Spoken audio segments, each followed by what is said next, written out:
नमस्कार, मैं हूं रविशंकर। एक बार फिर से आपका स्वागत है आपके अपने YouTube चैनल स्मार्ट स्टडी में। दोस्तों, नेचुरल रिवर के बारे में तो हम सभी जानते हैं और हम सभी ने देखा भी है, पर आज के इस वीडियो में हम जानेंगे अफ्रीका के एक ऐसे देश के बारे में जहां दुनिया की पहली और सबसे बड़ी मैन मेड रिवर बनाई गई। पर फिर भी आखिर क्यों वहां के लोग आज भी पानी न होने को लेकर संघर्ष कर रहे हैं। दोस्तों, अगर आपको हमारा काम पसंद आता है और आप चाहते हैं कि हम ऐसे ही इन्फॉर्मेटिव वीडियोस आपके लिए लाते रहें, तो वीडियो को लाइक करें। आप चैनल को सब्सक्राइब करके बेल आइकन भी दबा सकते हैं। हमारी धरती का 1/3 हिस्सा पानी से घिरा हुआ है, लेकिन पानी से घिरे होने के बावजूद आज पूरी दुनिया पानी की किल्लत से जूझ रही है, क्योंकि धरती पर अधिक पानी होने के बावजूद भी पानी पीने लायक नहीं है। पीने लायक पानी सिर्फ 3% ही है, वह भी कुछ देशों में ज्यादा तो कुछ देशों में कम, और कुछ देशों में तो बिल्कुल कम, जहां लोगों को पानी खरीद कर पीना पड़ता है। ऐसे ही कुछ देशों में एक देश है अफ्रीका का, जिसका नाम है लीबिया। लीबिया एक ऐसा देश है जहां 90% हिस्सा रेत से ढका हुआ है। इस देश में कुछ जगह ऐसी भी है जहां सालों बारिश नहीं होती है। लोग 10 सालों से बारिश का इंतजार कर रहे होते हैं। 1960 के आसपास पूरी दुनिया में कच्चे तेल को जमीन से निकालने की होड़ मची हुई थी। कच्चे तेल निकालने की रेस में लीबिया भी शामिल हो गया और अपने देश में कच्चे तेल की खोज में लग गया। कच्चे तेल की तलाश में लीबिया ने बहुत जगह खुदाई करवाई। खुदाई में उन्हें कच्चा तेल तो नहीं मिला, लेकिन उससे कई ज्यादा कीमती फ्रेश वाटर का एक बहुत बड़ा रिसोर्स मिल गया। यह लीबिया के लिए बहुत ज्यादा कीमती इसलिए भी था क्योंकि वहां के लोगों को पानी उनके जरूरत से कम मिलता था।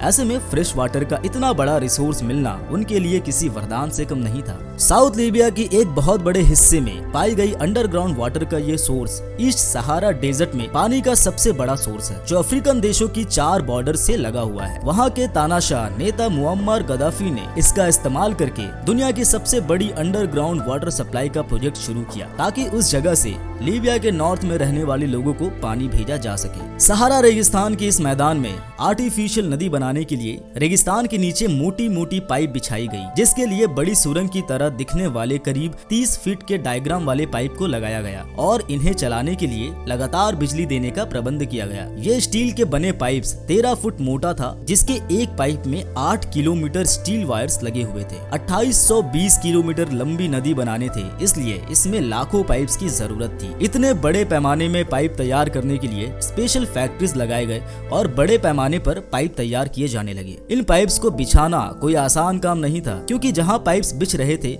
वो पूरा का पूरा रेगिस्तान था। पाइप्स को कंस्ट्रक्शन तक लाने के लिए रास्ता भी नहीं था, इसलिए पहले वहां रास्ता बनाया गया जो नदी की शुरुआत से लेकर अंतिम टर्मिनल तक जाता था। यह लगभग 32 किलोमीटर लंबा है और लीबिया के पूर्वी और उत्तरी एरिया को जोड़ता है। इस रास्ते को बनाने के लिए एक भारी टैंकर नदी से पानी निकालकर उसे अलग अलग जगहों पर भरता था, फिर इस पानी को अगले स्टेशन तक पहुंचाया जाता था। इस तरीके से नदी से पानी निकालकर एक जगह से दूसरी जगह तक पहुंचाया जाता था और रास्ता बनाने के लिए इस पानी को इस्तेमाल किया जाता था। फिर इसी रास्ते से नदी बनाने के लिए पाइप्स लाए जाते थे। यहाँ 500 मीटर गहराई वाली करीब 5000 कुएं बनाए गए। इस पूरे प्रोजेक्ट को तैयार करने के लिए जिस भी चीज की जरूरत थी, उन सभी सामानों के लिए लीबिया ने उत्तर कोरिया से संपर्क किया। इस मैन मेड रिवर को बनाने के लिए सामान को समुद्री रास्ते से कोरिया से लीबिया तक के बंदरगाहों तक लाया जाता था और फिर ट्रकों पर लाद कर कंस्ट्रक्शन की जगहों पर पहुंचाया जाता था।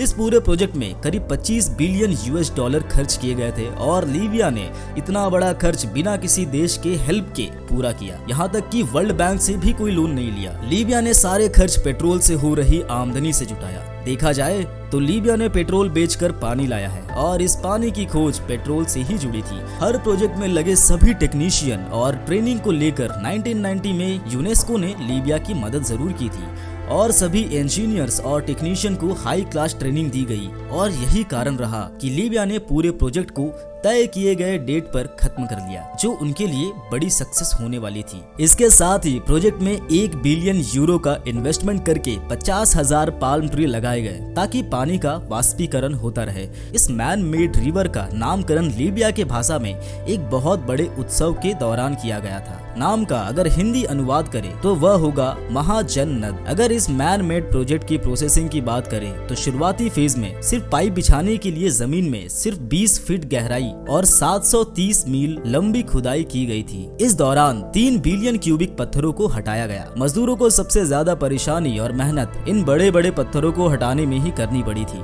खुदाई के बाद पाइपलाइन बिछाई गई और उसी पाइपलाइन के जरिए पानी घर घर तक पहुंचाया गया। लीबिया के जनता को करीब 230 million cubic fresh water provide करवाया गया और इसका 70% हिस्सा एग्रीकल्चर और इंडस्ट्री में भी लगाया गया। इस मैन मेड रिवर के बनने से लीबिया की एग्रीकल्चर को नया जीवन मिल गया और लीबिया में बड़ी मात्रा में गेहूं, फल और सब्जी उगाए जाने लगे। जो देश सिर्फ आतंकवाद और तंबाकू की खेती के लिए जाना जाता था, वह देश मैन मेड रिवर के बनने से दुनिया भर में तारीफें बटोरने लगा और लोगों ने शांति की सांस ली। इस तरह यहाँ का गेहूं आज दुनिया का सबसे कीमती गेहूं है, क्योंकि लाखों साल कीमती पानी लाखों करोड़ों रुपए बहाकर यहाँ के खेतों तक लाया गया। तब कहीं उस खेत में अनाज पैदा हो रहा है। तपती रेगिस्तान में हजारों लोगों की कड़ी मेहनत ने सचमुच रंग ला ही दिया। धरती की गर्भ में छिपा करीब 10 लाख वर्ष पुराना पानी अपडेटेड मशीन और पंपों की मदद से ऊपर उठा। मैन मेड रिवर लीबिया के सैफ अली अरब शहर से शुरू होता है और लीबिया के अरबी सागर तक पहुंचती है, जो कि दक्षिणी सहारा में एक ज्वालामुखी क्षेत्र है। ये नदी 1984 से 1996 तक बनाई गई।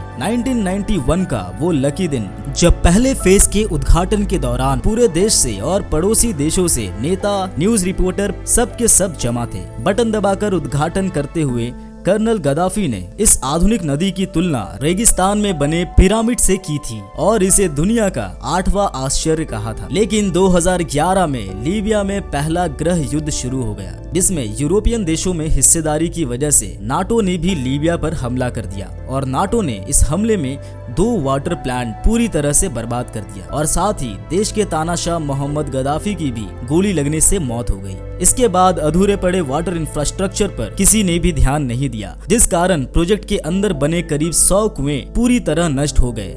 इसके अलावा 2020 में लीबिया की राजधानी में, जहां उसे प्रोजेक्ट से बहुत बड़ी मात्रा में पानी सप्लाई किया जा रहा था, उसे एक सेमी संगठन के द्वारा सीज कर दिया गया, जिसमें लीबिया की राजधानी में फिर से पानी की कमी हो गई। लेकिन इतने हमलों के बावजूद भी यहाँ मैन मेड रिवर आज भी लीबिया के लोगों की पानी की जरूरत काफी हद तक पूरा कर रहा है। लोगों को डर इस बात का है कि बिना देख रेख के ये महाजन्नत रेगिस्तान में सैकड़ों मीलों में फैले इसके पाइप में जंग न लग जाए और कहीं ये खंडर बनकर न रह जाए। लेकिन अभी भी ये नदी लीबिया के वाटर डिस्ट्रीब्यूशन के लिए बहुत इम्पोर्टेंट है और देश के कुछ हिस्सों में लोकल कम्युनिटी को यह पानी डिस्ट्रीब्यूट करता है। हालांकि इस मैन मेड रिवर में कई समस्याएं हैं, जिसकी वजह से पानी डिस्ट्रीब्यूशन में काफी गिरावट आई है, जिससे वहां के लोगों को पानी की किल्लत का सामना एक बार फिर से करना पड़ रहा है। लीबिया में संघर्ष और संकट के कारण इस नदी को मैनेज करने के लिए वहां टेक्नीशियन की कमी है। फिर भी लीबिया सरकार ने मैन मेड रिवर के मैनेजमेंट में सुधार के लिए कुछ कदम उठाए हैं, जैसे यूज ऑफ टेक्नोलॉजी, नए पाइप्स की एक्सपेंशन प्लांट और लोगों को ट्रेनिंग देना, एटसेट्रा एटसेट्रा।